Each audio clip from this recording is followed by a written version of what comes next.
സോഫ്റ്റിസോളിന്റെ ഇപ്പോ നമുക്ക് പിന്നെ പുതിയ വേർഷൻസ് ചെരുപ്പുകളൊക്കെ വന്നു തുടങ്ങി, കുറെ അഡ്വാൻസ്ഡ് ആയി പ്രൊഡക്റ്റുകളൊക്കെ. നല്ല കസ്റ്റമേഴ്സ് റിവ്യൂ ഉണ്ട്, നന്നായിട്ടുണ്ട്.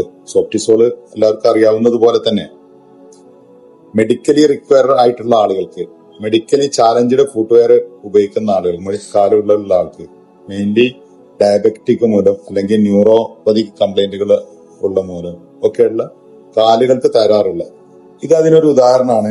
ഈ കാലിന്റെ നമ്മുടെ തള്ളവിരല് ഉള്ളിലേക്ക് മടങ്ങി നിൽക്കുന്ന ആളുകളുണ്ടോ അല്ലെ, അതിനെ ബുണിയൻ കറക്ഷൻ അല്ല, ഹാലക്സ് വാൽഗസ് എന്ന് പറഞ്ഞാൽ, അതായത് ഹാലക്സ് എന്ന് പറഞ്ഞാൽ ഇപ്പൊ കാലിന്റെ തള്ളവിരലിനാണ് പറയാം.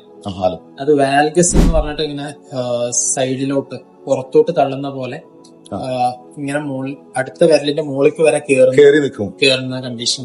അതുകൊണ്ട് കസ്റ്റമർക്ക് എന്ത് ഇറിറ്റേഷൻസ് ഉണ്ടാകും? അതുകൊണ്ട് ഈ സൈഡില് ഒരു എക്സ്ട്രാ പ്രൊജക്ഷൻ വരുന്നുണ്ട്. ഇവിടെ ഭയങ്കര സ്ട്രെയിൻ വരും ഈ തള്ളവരലിന്റെ ഇതിന്റെ മെറ്റാടാർസൽ ഹെഡിന്റെ ഭാഗത്ത്. അതുകൊണ്ട് തന്നെ അവിടെ എക്സ്ട്രാ പ്രൊജക്ഷൻ വന്നിട്ട് ഇവിടെ മുറിവ് വരാൻ സാധ്യത. ഇങ്ങനൊരു ഒരു അൺവാണ്ടഡ് സ്ഥലത്ത് ഒരു പ്രഷർ ബിൽഡ് ചെയ്തിട്ട് അവിടെ മുറിവ് വന്നാൽ അത് ഉണങ്ങാൻ ഭയങ്കര സമയമെടുക്കും. അത് പ്രത്യേകിച്ച് ഷുഗർ ഒക്കെ ഉള്ള ആളുകൾക്ക് കൂടുതൽ സമയമെടുക്കും. അപ്പൊ അത്തരം ആളുകൾക്ക് വേണ്ടി ഡിസൈൻ ചെയ്തിട്ടുള്ള ഡോക്ടറാണ് ഡോക്ടർ ആസിഫ് അലി ആണ് ഇതിന്റെ സ്പെഷ്യലായി കെയർ ചെയ്തിട്ടാണ് ഇതെല്ലാം ചെയ്യുന്നത്. അപ്പൊ ഡോക്ടറുടെ നിർദ്ദേശപ്രകാരം ഡിസൈൻ ചെയ്തിട്ടുള്ള ഫുട്വെയർ ആണ്. അപ്പൊ ഇതിന്റെ ഒരു കോമൺ അല്ല ഇത്. അത്തരം ആളുകൾക്ക് ഇനി ആർച്ചിന് പ്രശ്നം ഉണ്ടെങ്കിൽ അതും ഇതിൽ ചെയ്തിട്ടുണ്ട്. അപ്പൊ 2-3 ടൈപ്പ് രോഗങ്ങൾ ഒരു കാലിന് തന്നെ ഉണ്ടെങ്കിൽ അവർക്കൊക്കെയുള്ള കസ്റ്റമൈഡ് ആയിട്ടുള്ള ഫുട്വെയർ ആണ് സോഫ്റ്റ്വെയറുകൾ നിർമ്മിച്ച് നൽകുന്നത്. വളരെ കസ്റ്റമൈസേഷൻ ചെയ്തിട്ടുള്ള രോഗിക്ക് വേണ്ട എല്ലാ പ്രശ്നങ്ങൾക്കും പരിഹാരം നൽകുന്ന ഫുട്വെയർസ് ആണ് ഇത് ചെയ്യുന്നത്. കാരണം ഇതിപ്പോ നമ്മള് അതിന്റെ ഫുട്ടിന്റെ ഒരു പോളോസ്കാൻ സ്കാൻ ചെയ്ത് അതിനനുസരിച്ചാണ് ചെയ്യുന്നത്. അപ്പോ ഓരോ ഇൻഡിവിജ്വലിനുള്ള ആംഗിളുകളും വ്യത്യാസം ഉണ്ടാവും. പല ആംഗിൾ ആയിട്ടുണ്ടാവുക. ചിലതിന് ആർച്ച് ഇൻഡെക്സ് എന്ന് പറഞ്ഞിട്ട് നമ്മൾ ആർച്ച് നോക്കും. അപ്പൊ ആർച്ച് ഇൻഡെക്സിൽ അത് ഫ്ലാറ്റ് ഫുട്ടിന്റെ അടുത്തോട്ട് പോകുന്നുണ്ടെങ്കിൽ, ഇല്ലെങ്കിൽ ഹൈ ആർച്ച് തരാം.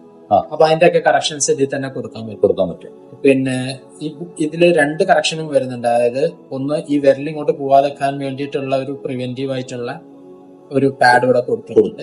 പ്ലസ് ഈ ബുണിയന് സോഫ്റ്റ് പാഡ് വെച്ചിട്ട് ബുണിയൻ കറക്ഷൻ ചെയ്യുന്നത്. അപ്പൊ നമ്മളൊരു ഫുട്വെയർ ചെയ്യുമ്പോ പല കാര്യങ്ങളും നോക്കിയിട്ടാണ് ചെയ്യുന്നത്. ഒരു പോയിന്റ് മാത്രമല്ല, കാലിന്റെ രൂപം, അവർക്ക് വേണ്ട ഈ ഷോർ വാല്യൂ എന്ന് പറഞ്ഞാൽ എത്ര പൊസിഷനിങ് ഇതിന് വേണം, ഇതിന്റെ ടോയ്ക്ക് എത്ര സപ്പോർട്ട് വേണം, എന്നുള്ള ഒരുപാട് കാര്യങ്ങൾ നോക്കിയിട്ടാണ് ഈ മെഡിക്കൽ ഫുട്വെയർ ഡിസൈൻ ചെയ്യുന്നത്. ഈ മെഡിക്കൽ ഫുട്വെയർ എന്ന് പറയുന്നത് പിന്നെ നമ്മൾ റെഡിമെയ്ഡ് വാങ്ങുന്ന മെഡിക്കൽ അല്ല. ഈ മെഡിക്കൽ ഇത് ആ രോഗിക്ക് വേണ്ടി സ്പെസിഫിക് ആയിട്ട് ചെയ്യുന്നതാണ്. ഇനി നമുക്ക് കോമൺ ആയിട്ട് ഇപ്പം ഒരാൾക്കൊരു സോഫ്റ്റ് ഫുട്വെയർ വേണമെന്നുണ്ടെങ്കിൽ നമുക്ക് സൈസിനുള്ളത് മാർക്കറ്റിൽ കിട്ടും. പക്ഷെ ഒരു ഇൻഡിവിജ്വലൈസ്ഡ് ആയിട്ട് ചെയ്യുമ്പോൾ അതിന്റെ കറക്ഷൻസ് എല്ലാം നമുക്ക് കൊടുക്കണം.